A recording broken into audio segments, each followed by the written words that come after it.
Selamat siang semuanya. Perkenalkan, saya Hansen Yudhistira. Hari ini saya akan membawakan penjelasan mengenai salah satu arsitektur yang sering digunakan dalam pengembangan aplikasi iOS, yaitu Viper.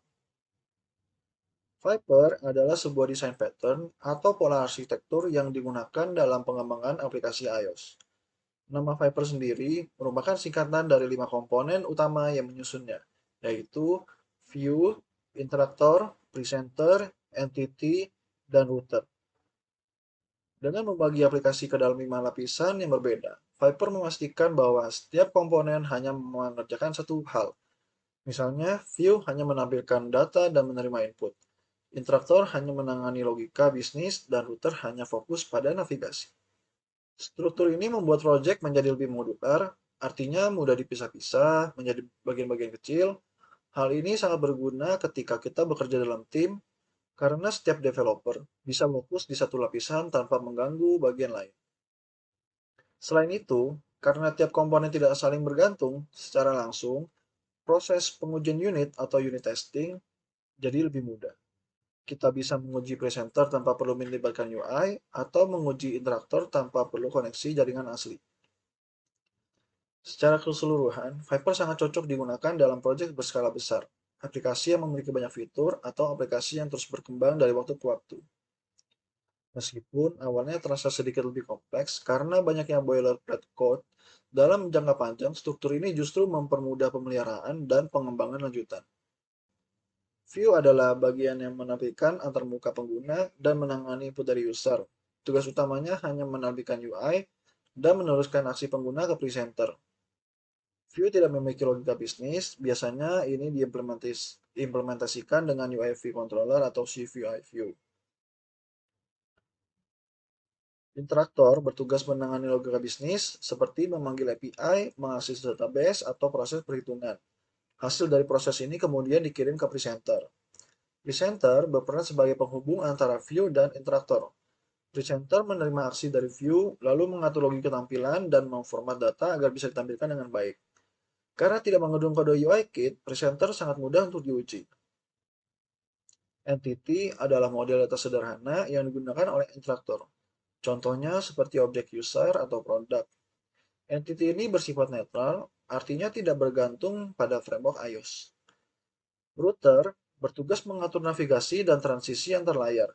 Komponen ini tidak terlibat dalam logika UI, hanya fokus pada alur atau flow dari aplikasi. Setelah kita membahas masing-masing komponen dalam Viper, sekarang saya akan menjelaskan bagaimana kelima bagian ini saling berinteraksi. Pertama, semua dimulai dari view. Ketika pengguna melakukan aksi seperti menekan tombol atau memasukkan data, view akan meneruskan aksi ini ke presenter. Presenter kemudian akan mengolah aksi tersebut jika butuh melakukan proses bisnis. Presenter akan memanggil interaktor. Interaktor menjalankan logika bisnis, misalnya mengambil data dari API, menghitung sesuatu, atau menyimpan data. Setelah itu, interaktor akan mengembalikan hasilnya ke presenter. Presenter lalu memformat data agar siap ditampilkan dan mengirimkannya kembali ke view untuk ditampilkan ke pengguna.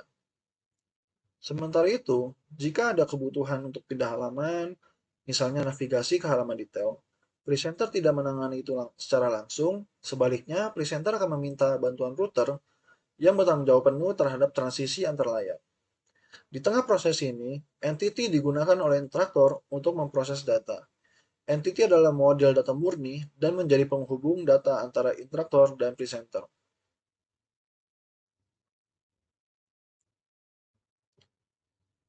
View adalah lapisan paling depan dalam arsitektur Viper yang langsung berinteraksi dengan pengguna. Komponen ini bertugas untuk menampilkan antarmuka pengguna dan menangkap input atau aksi yang dilakukan oleh user.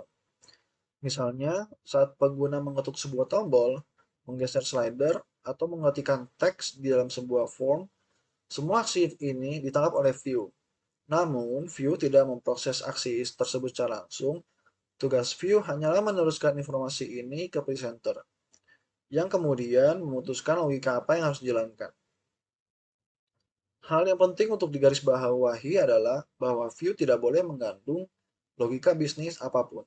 Jadi, View hanya fokus pada tampilan dan interaksi. Semua keputusan tentang apa yang harus terjadi setelah aksi dilakukan, seperti mengambil data dari server atau menyimpan informasi, harus ditangani oleh presenter dan interaktor. Presenter adalah komponen yang berperan sebagai penghubung atau jembatan antara view dan interaktor. Ketika view menerima aksi dari pengguna, seperti menekan tombol atau mengisi form, aksi tersebut tidak langsung diproses oleh view. Sebaliknya, view akan meneruskan aksi itu ke presenter. Setelah menerima aksi, presenter akan menentukan logika UI yang sesuai, dan jika perlu, meminta interaktor untuk melakukan logika bisnis, seperti mengambil data dari API atau memproses suatu perhitungan. Setelah interaktor mengembalikan data, presenter bertugas untuk memformat data tersebut agar siap ditampilkan kembali oleh view. Hal yang sangat penting dari presenter adalah bahwa ia tidak mengandung kode UI kit sama sekali. Dengan kata lain, presenter tidak pernah menyentuh elemen UI secara langsung. Karena bebas dari dependensi terhadap UI framework, presenter menjadi sangat mudah untuk diuji secara otomatis melalui unit testing. Kita bisa mengecek apakah data yang diberikan oleh view sudah sesuai tanpa harus menjalankan aplikasi secara penuh. Presenter membantu menjaga agar logika UI tidak tercampur dengan tampilan, nah, maupun logika bisnis. Dengan demikian, struktur aplikasi jadi lebih terorganisir dan lebih tahan terhadap perubahan di masa depan. Interaktor adalah inti dari lapisan logika bisnis dalam arsitektur Viper. Komponen ini bertanggung jawab untuk menjalankan semua proses yang berkaitan dengan apa yang harus dilakukan aplikasi, bukan bagaimana menampilkannya. Artinya, ketika pengguna melakukan suatu aksi dan presenter menentukan bahwa aksi tersebut membutuhkan pemrosesan logika bisnis, seperti mengambil data dari API, memvalidasi input, menyimpan data ke dalam database lokal, atau melakukan perhitungan, maka presenter akan meneruskannya ke interaktor. Interaktor akan mengeksekusi logika bisnis tersebut, seringkali dengan memanggil service layer, repository, atau API client. Interaktor akan mengirimkan hasilnya kembali ke presenter untuk diolah lebih lanjut dan kemudian ditampilkan ke view. Hal penting dari interaktor adalah bahwa komponen ini tidak tahu menahu tentang tampilan atau UI. Dia tidak tahu bagaimana data akan ditampilkan dan tidak boleh menyentuh kelas UI kit sama sekali. Interaktor juga tidak bertugas untuk mengatur navigasi karena hal tersebut menjadi tanggung jawab router. Dengan memusatkan logika bisnis di interaktor, kita memastikan bahwa aplikasi memiliki struktur yang terorganisir dan bersih. Ini membuat interaktor sangat mudah diuji secara terpisah. Kita bisa memverifikasi bahwa fungsi-fungsi seperti login, filtering data, atau kalkulasi bekerja dengan benar tanpa melibatkan UI. Entity adalah representasi dari model data yang paling mendasar dan murni dalam suatu aplikasi. Entity berfungsi sebagai struktur data inti yang mempresentasikan konsep-konsep utama atau objek domain dalam sistem, seperti user, produk, order, dan lain-lain. Pada dasarnya, entity berisi atribut atau aturan bisnis yang relevan dengan objek tersebut. Namun, tanpa bergantung pada detail teknis implementasi seperti framework atau library tertentu. Karakteristik paling penting dari entity adalah bersifat framework agnostik, ya, yang berarti entity tidak memiliki ketergantungan sama sekali pada framework UI, database, atau teknologi lain seperti UIKit, SwiftUI, Core Data, atau ORM. Hal ini bertujuan agar entity tetap bersih, mudah diuji, dan dapat digunakan ulang di berbagai lapisan aplikasi. Dengan kata lain, entity hanya fokus pada representasi data dan logika bisnis inti, tanpa harus memikirkan bagaimana data itu akan ditampilkan di UI, disimpan di database, atau dikirim lewat jaringan. Keuntungan utama dari memisahkan entity seperti ini adalah membuat sistem lebih modular dan terisolasi dari perubahan teknologi.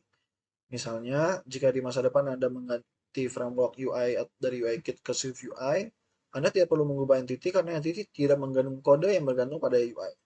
Begitu juga jika mengganti cara penyimpanan data dari SQLite ke Realm atau Cloud, entity tetap dapat digunakan tanpa perubahan. Dalam praktiknya, entity biasanya didefinisikan dalam bentuk kelas, struct, atau record sederhana yang hanya memuat properti data setelah fungsi-fungsi logika bisnis dasar. Entity tidak berurusan dengan detail bagaimana data ini akan diubah menjadi tampilan termuka, bagaimana data disimpan ke database, atau bagaimana data dikirim ke API.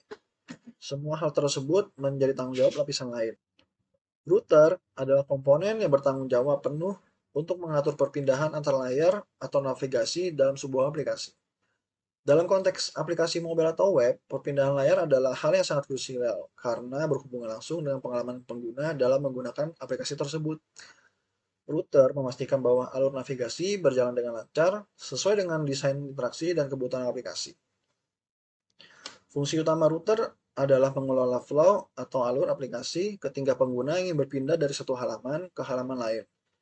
Misalnya, ketika pengguna menekan tombol login, router akan mengarahkan aplikasi dari halaman login ke halaman dashboard. Atau ketika pengguna memiliki produk di daftar router, atau mengatur perpindahan ke halaman detail produk tersebut. Salah satu alasan penting router dipisahkan dari logika UI adalah agar tanggung jawab setiap komponen menjadi jelas dan terpisah. UI bertugas hanya untuk menampilkan informasi dan menerima input dari pengguna, sedangkan router bertugas mengelola logika navigasi. Dengan pemisahan ini, struktur aplikasi menjadi lebih modular dan mudah dikelola, terutama saat aplikasi berkembang menjadi lebih besar dan kompleks. Ketika router dipisahkan, kode navigasi tidak bercampur dengan kode presentasi atau logika bisnis, sehingga memudahkan pengembang untuk melakukan perubahan navigasi tanpa harus mengotak-atik tampilan atau logika lainnya. Selain mengatur perpindahan layar, router juga dapat bertanggung jawab untuk mengirim data antar layar. Contohnya saat berpindah dari daftar produk ke detail produk, router dapat mengoper data produk yang dipilih agar halaman detail bisa menampilkan informasi yang sesuai. Dengan begitu, router menjadi jembatan yang menghubungkan layar satu dengan layar yang lain secara efisien. Dalam implementasinya, router bisa menggunakan berbagai mekanisme navigasi sesuai platform dan framework yang digunakan, seperti Navigation Controller pada iOS, Fragment Manager pada Android, atau Routing Library di aplikasi web. Namun konsep dasarnya tetap sama, yaitu mengelola dan mengontrol alur perpindahan antar layar. Secara keseluruhan, router berperan sebagai pengatur lalu lintas dalam aplikasi, memastikan setiap langkah pengguna berpindah layar mengikuti aturan dan alur yang telah dirancang dengan baik. Dengan demikian, aplikasi menjadi lebih terstruktur, mudah dikembangkan, dan memberikan pengalaman navigasi yang mulus dan intuitif bagi pengguna. Sebagai kesimpulan, arsitektur Viper membagi tanggung jawab kode ke dalam 5 lapisan yang sangat jelas, yaitu view, interaktor, presenter, entity, dan router. Masing-masing memiliki peran yang spesifik, sehingga tidak ada tumpang tindih fungsi di antara komponen-komponen tersebut. Pembagian ini memungkinkan kita membangun aplikasi dengan struktur yang lebih teratur, modular, dan jauh lebih mudah untuk dipelihara. Dengan modularitas ini, setiap bagian dari aplikasi dapat dikembangkan atau diuji secara terpisah. Misalnya, jika ada perubahan logika bisnis, kita cukup modifikasi interaktor, tanpa harus menyentuh UI atau sistem navigasi. Ini tentunya mempermudah pekerjaan tim dalam proyek kolaboratif dan mempercepat proses debugging serta pengujian. Viper sangat ideal untuk aplikasi yang memiliki fitur kompleks atau berskala besar seperti aplikasi e-commerce, sosial media, atau layanan transportasi, karena strukturnya yang mendukung pertumbuhan aplikasi. Viper membantu kita menjaga kode tetap bersih dan mudah dikembangkan seiring waktu. Dengan menggunakan Viper, kita juga terdorong untuk mengadopsi pola pikir clean architecture, yaitu cara berpikir yang menekankan pentingnya perpisahan tanggung jawab, keterpisahan logika antar lapisan, serta fokus pada struktur kode yang rapi, konsisten, dan mudah dipahami oleh siapapun yang bekerja dalam proyek. Sekian presentasi dari saya mengenai arsitektur Viper. Semoga penjelasan ini bisa memberikan gambaran mengapa Viper banyak digunakan untuk membangun aplikasi iOS yang bersih dan scalable. Terima kasih atas perhatiannya teman-teman.